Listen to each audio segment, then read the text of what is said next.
everyone. We'll call the January 8, 2013 meeting of the Jackson City Council to order.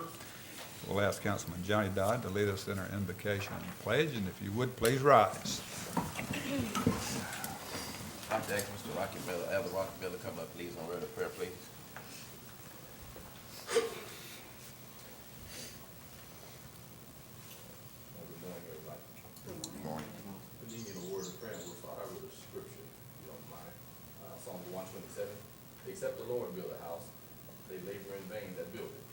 Except the Lord keep the city, the watchman waketh but in vain. It is vain for you to rise up early and to sit up late, to eat the bread of sorrows, for so he giveth his beloved sleep. Lo, children are an inheritance of the Lord, and the fruit of the womb is his reward. Father God, we do thank you for this day. We thank you for life, health, and strength. We do not take it for granted. We thank you for this great opportunity to come before you and acknowledge you in all our ways. God, we thank you for the leadership that you have positioned. For leadership is ordained by God.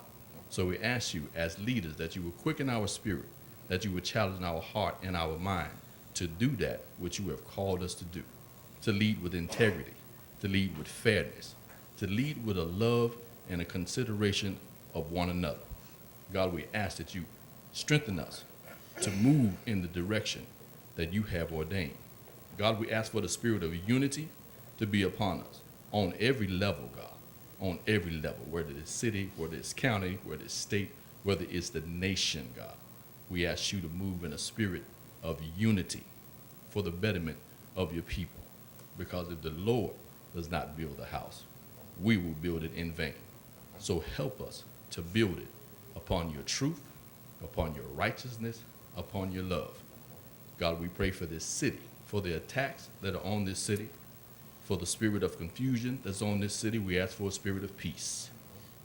God, we thank you, and we come against everything that comes against this city to protect our children, that we will mentor them, that we will model the right character, that we will model the right responsibility and accountability, whether that's in our homes, on our jobs, or in our positions as leaders. God, we honor you and we bless you, and we trust that not only will you hear this prayer, but you would adhere, because you said if we ask anything according to your will, you heareth us. And this is the confidence that we have in you, that if we ask anything and you heareth, you shall perform it. Now I pray for everybody represented here. I pray for everyone represented in this city, that your peace go with us, that the blood of Jesus cover us, that the angels in mercy encamp around us. We give you honor and we give you praise, and we celebrate it in your name right now. In Jesus' name, amen. Pledge allegiance to the flag of the United States of America and to the republic for which it stands, one nation, under God, indivisible, with liberty and justice for all.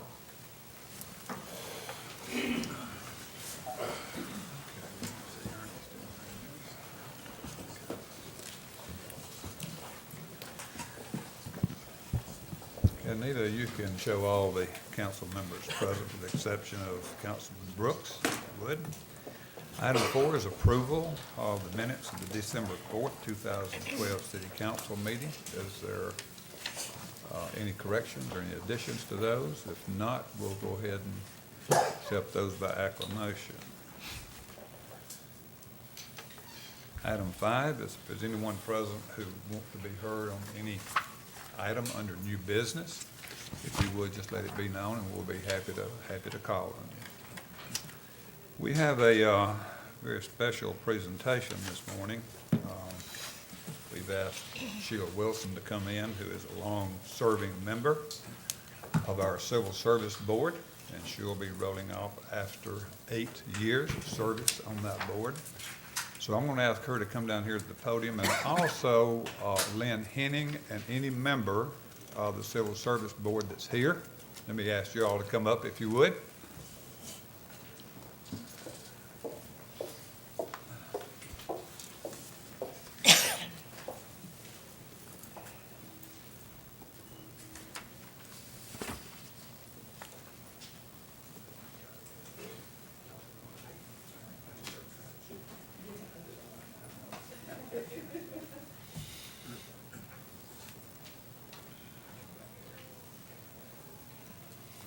Thank you all for being here this morning. It is an honor for me. We have a long-serving member of the Civil Service Board, one of our more active boards in our city, that has served us faithfully for 8 years, and she'll be rolling off. And we just want to thank her for her service to this city. We're a great city because of people who serve on all of our boards, on all of our committees, on our commissions that put forth just a tremendous effort to make our city great. So we appreciate them and appreciate Ms. Wilson for her service. And I'm going to ask Lynn to present her with her certificate. Before I do, she'll just have a small token of appreciation on behalf of the city, people that live in this city, and that's a stick pin with the official seal of the city of Jackson on it. And thank you so much for your service. It's been my Okay, pleasure. thank you. Thank you. Lynn? I'd like to present this certificate of appreciation presented to Sheila B. Wilson for unselfish service rendered to the Civil Service Board of Commissioners from June 1st, 2004 to June 30th, 2012. And this is signed by the Honorable Mayor Jerry Guest. Thank you so much. With Cheryl. It was my pleasure to serve. I love Jackson. Thank Thank you.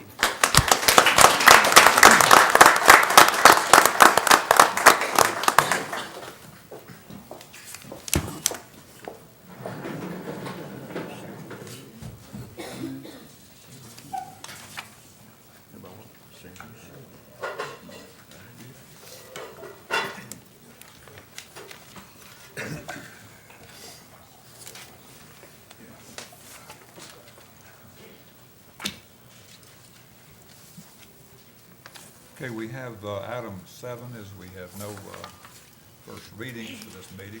Item 8, we have second readings, consideration of ordinance to rezone property located at 2506, 2516, and 2522 Bells Highway from SC1 Planned Unit Commercial Development District to IO Wholesale and Warehousing District containing 5.2 acres, more or less, and council did approve that on first reading. Is there a motion? So moved. Second.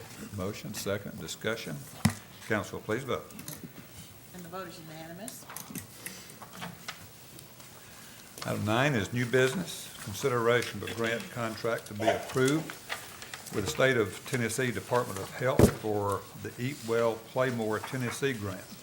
And I think council has copies of that, and if not, we have Sandy and Tony Black here to answer any questions as far as that particular grant. Move the approval. Second. I have a motion for approval and properly seconded. Any discussion? Council, please vote. And the vote is unanimous. Item 2 is consideration of a grant contract to be approved with the Federal Department of Agriculture for the Farmers Market EBT grant. So move. Have a motion for approval. Second. Is there a second? Any discussion? Council, please vote. And the vote is unanimous. And item 3 is acceptance of street Moss Creek Parkway as depicted on the information that you all have in front of you. Is there a motion for approval? So moved. A motion? Is there a second? Second. Discussion? Council, please vote. And the vote is unanimous. Okay, we have a number of contracts. I'll ask Ms. White to come up. And first one is consideration of a contract for city uniforms.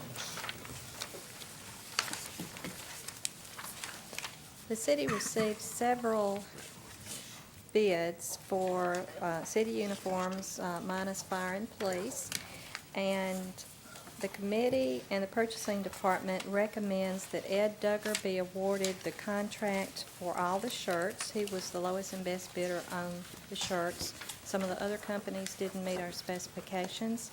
And Four Seasons be awarded the bid on the pants and the workwear, being the lowest bidder. Okay, are there any questions as far as that particular contract? Motion for approval for Duggar for the shirts and CMS for the other gear. Four Seasons. I'm sorry, Four Seasons. Second. My bad. Have a motion, a second. Questions, discussion? Council, please vote. And the vote is unanimous. Item 5 is consideration of contract for sand. So move. Second. Motion for approval, second. Discussion. Council, please vote. And the vote is unanimous. And item 6, consideration of contract for collections agency services. Proposals were sent out, and we received 4 proposals back: Robinson, Reagan and Young, Pioneer, Professional Recovery, and Fox Collections. We shortlisted this to 3 firms, which is Robinson, Reagan, Young, Pioneer, and Fox Collections. And the lowest price, best price, was with Robinson, Reagan and Young. They would charge 21% of any amount collected in our fines. Their recovery rate is 20 to 30%, and their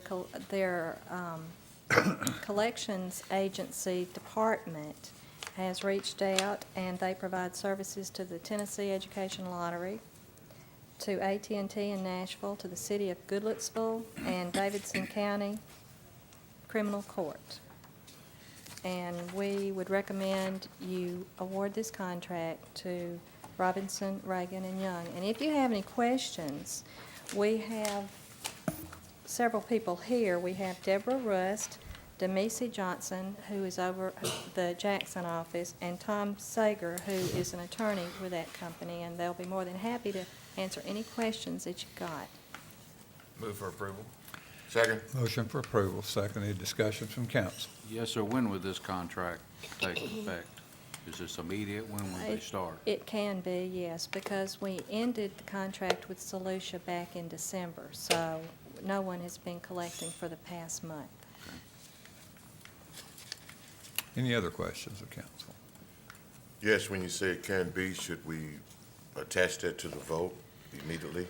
We have got all of their insurance, their requirements, their fidelity bonds. We've got everything in place that I can award the purchase order and get the contract signed by the mayor today, and they can set up meetings and start next week. Could that be attached to the motion? We'll have to get the contract signed, and council can make it effective after the completion of the contract. Yes, I've got it, and you can sign it With respect to today. the motion, I think we can attach it to the motion. She said if we want it that way, then we can attach it to the motion, it would be feasible. Okay. Yes, that's Okay. fine. Council understand? As soon as the contract is signed, then obviously it'll be in effect at that time. Okay? Any other questions? Okay, council, please vote. And the vote is unanimous. And item 8 is consideration of contract for online auctions. No? OSHA physical, sorry. Item 7, consideration of contract for OSHA physicals. Bids were received for OSHA physicals. We had Examinetics, the lift that is right down the street, and UT Family Practice. And the risk management and purchasing departments recommend award to Examinetics. Their cost is the lowest cost, $26,060, with a $60 follow-up if they need to be seen again. But this company provides a vehicle very similar to what Jimmy Hoppers has at his place, and they can see all of the fire and police personnel in 3 days. The wait time is cut to a minimum because they go in, they have all their tests performed by doctors and nurses. Takes probably, what, Stacy, 30 minutes maybe?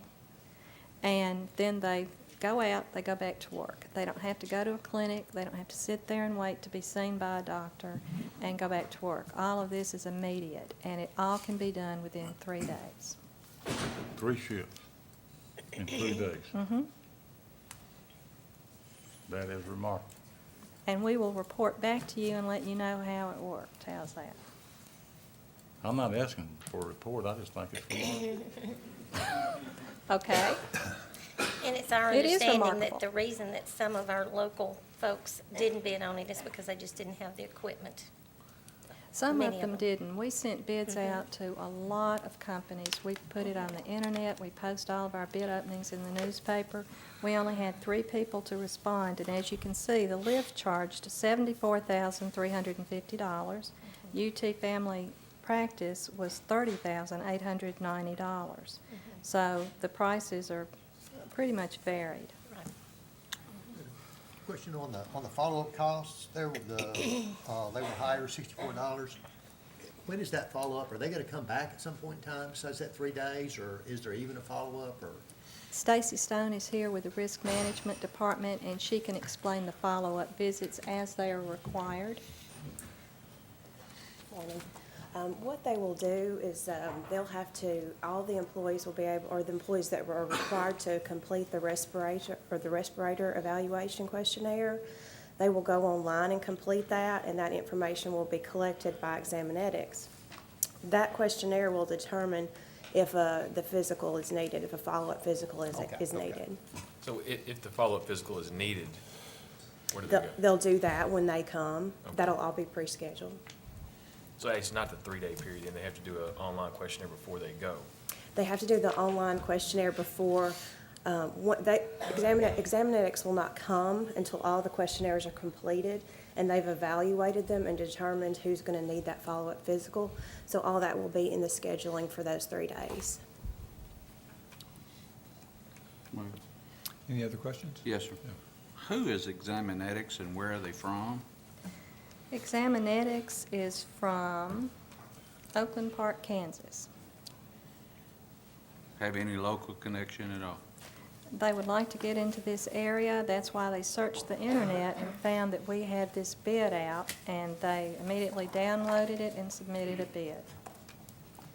They've got more than 70 mobile OSHA screening facilities in 20 hubs throughout the country. We checked their references. Everybody is very pleased with how quickly they can get people in and out and back to work.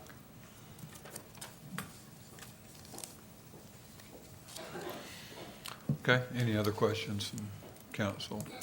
Approval of this contract? Is there a motion for approval of the contract? So moved. Have a motion. Is there a second? Second. Have a second. Any discussion from council? Any additional discussion? If not, council, please vote.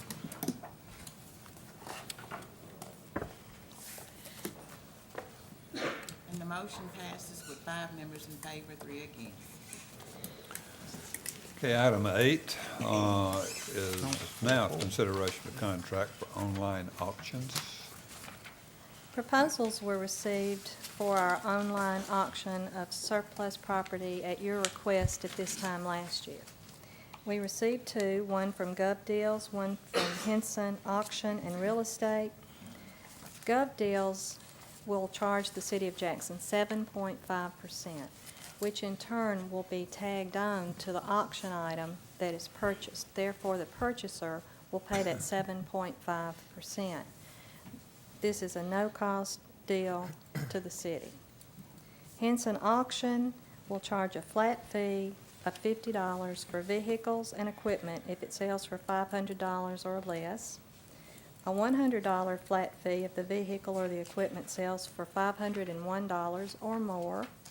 Then they have a pickup fee of $25 per item in order to move it to Henson Auto, and that may be putting air in the tires, maybe charging the battery, however he can do to get it out there. Then he has a buyer's fee of $10 per item if the item sells for under $2,500, and if the item sells for over $2,500, the fee is 5%. The police and the purchasing departments recommend the award to GovDeals, and I believe Chief Campbell is here if you've got any questions. All these items, automobiles. Most of them are. It's all of our surplus property. It could be cell phones, desks, filing cabinets. It's all surplus property that we have.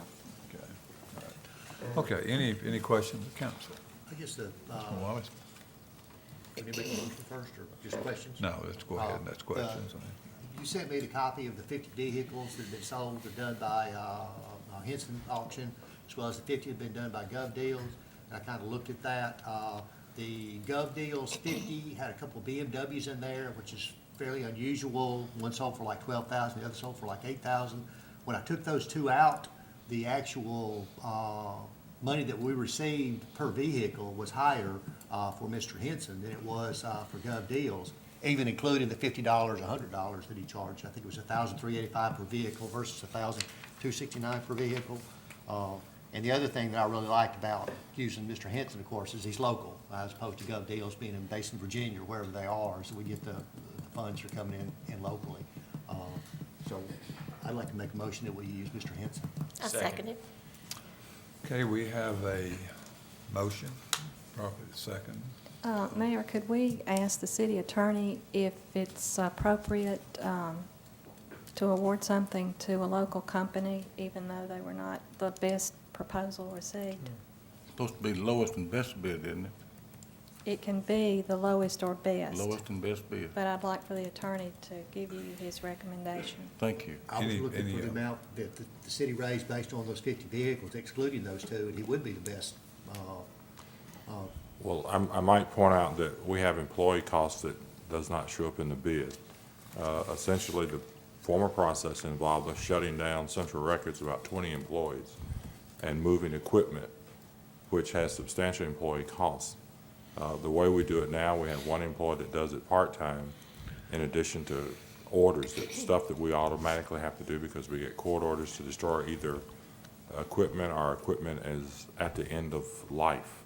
So it's not just automobiles, there are cell phones, there are computers, there are desks, there are chairs, there's all kind of stuff. And we essentially put it online. The money is deposited in the city's recorder's office, daily or weekly. It doesn't get sent to Virginia or anywhere else. It's locally done.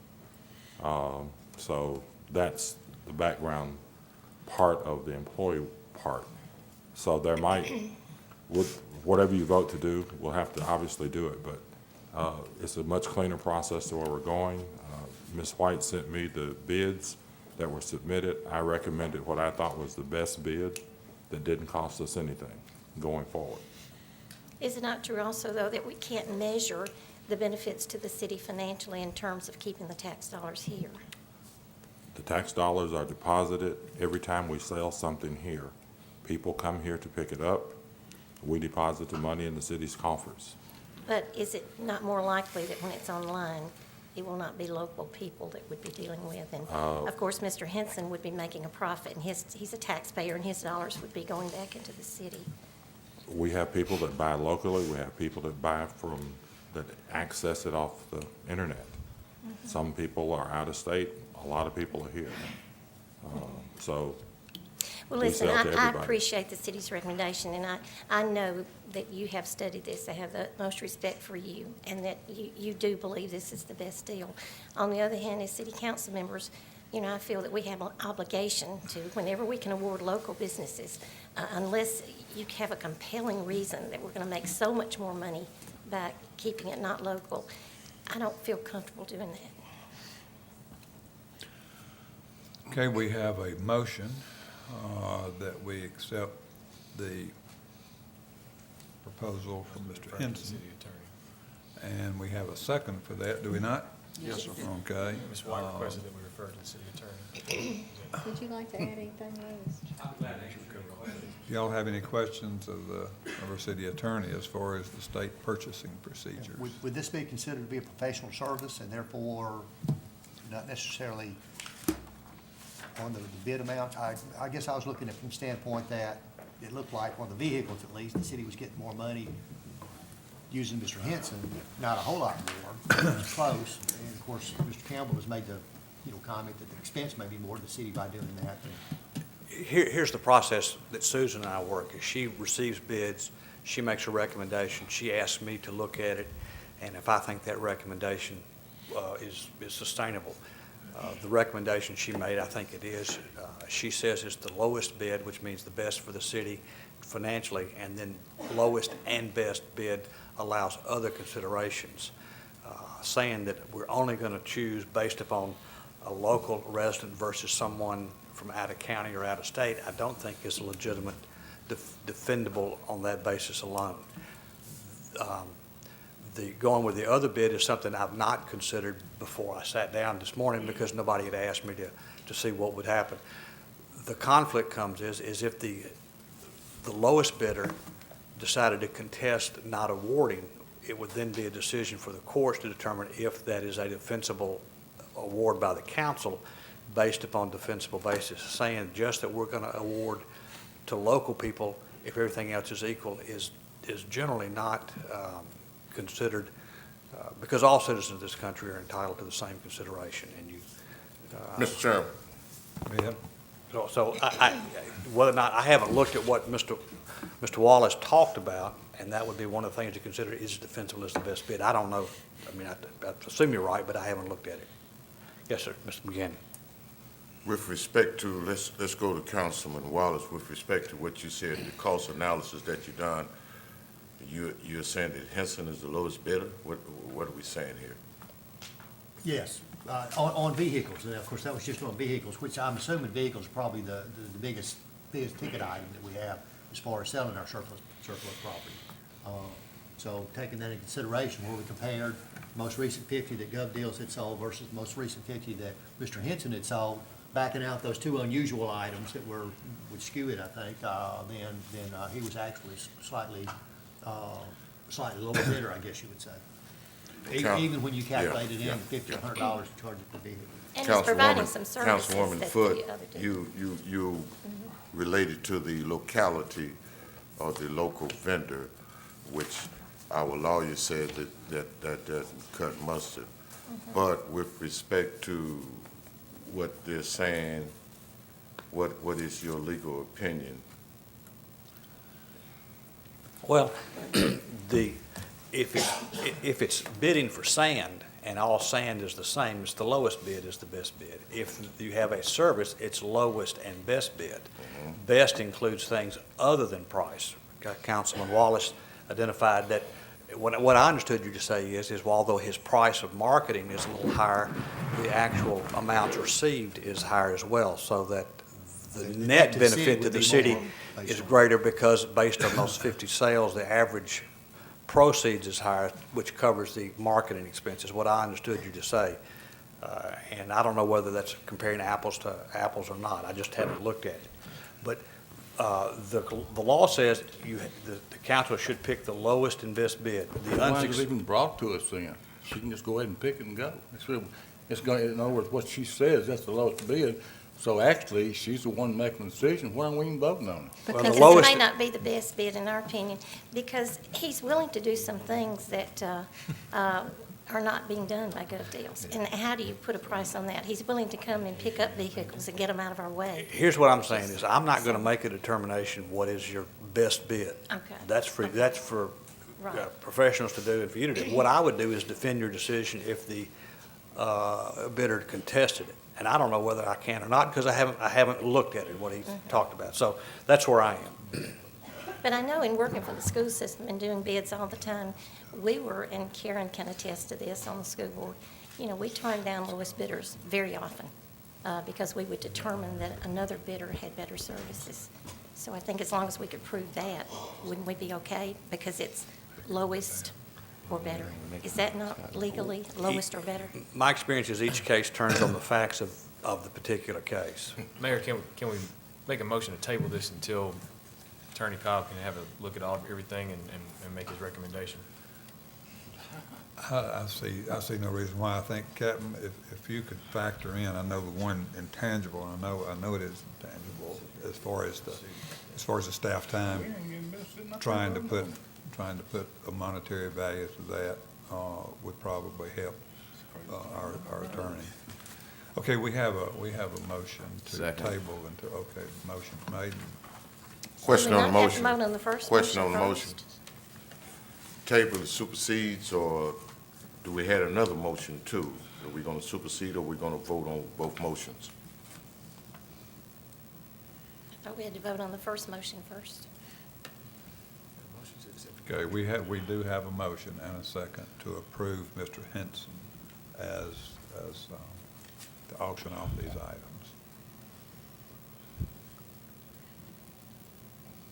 Rule of order. I don't have my Roberts rules with me. A motion to table or a motion to defer consideration might be considered before that. I don't know, but I think it might be appropriate to, what I heard Councilman That is Buchanan correct. say is that he'd like to have 30 days or another meeting to consider No, the legal that was ramifications. Councilman Congress. What I'm saying is the Robert Rules of Order, we have a motion on the floor, and then we have another one with respect to table. Which one supersedes the other? I believe the one that table supersedes, and if the one that table does not pass, then we have to vote on the other motion. I concur. According to Robert Rules of Order. I concur. Okay, we do have a motion to table or defer until the next meeting. I guess So we- one and one a other second. thought before we vote on that motion would be. We have to that- get a second first, don't we? We have a Do we have a second? Okay. Before we vote on that, what we're saying is gov deals may dispute this. If they do, they may sue the city over it, which I find highly unlikely they would do. And based on the information that I have, it looks like we would have a very defensive position to use Mr. Henson, which I feel highly unlikely they would do that. But you don't know. No, we don't know. Okay, we have a motion to table until our next meeting, until we can do a little bit more research, and then we have a second for that. Is there any discussion on the motion to table? If not, council, please vote. And the motion table fails with 6 members that voted for it, against it, and 2 that voted for it. Okay, we're back to the original motion to approve Mr. Henson as the contractor for surplus property, and that has been properly seconded. Is there any discussion on that? One other question, about how long is this contract for? It's a one-year contract with 4 Okay. options to renew. And the city has the options as well as the? You do. Okay. So if after a year, we'd make the determination that it's not working out, then we could switch back to somebody else or put new bids out? We can. And the reason these are brought to you to answer Councilman Cisco's question is only the city council can approve contracts. Okay. Any other questions, comments from council? If not, council, please vote. And that motion passed with 7 members in favor and 1 abstaining. Okay, thank you. Item 9 is the budget amendments. Ms. Bell?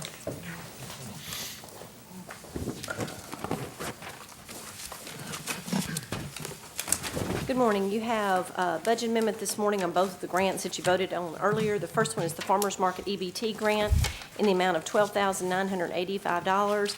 There is no city match required on this. The grant period is from October 1, 2012 to September 30th, 2013. The second grant is the Eat Well Play More grant. Total grant in the amount of $22,700.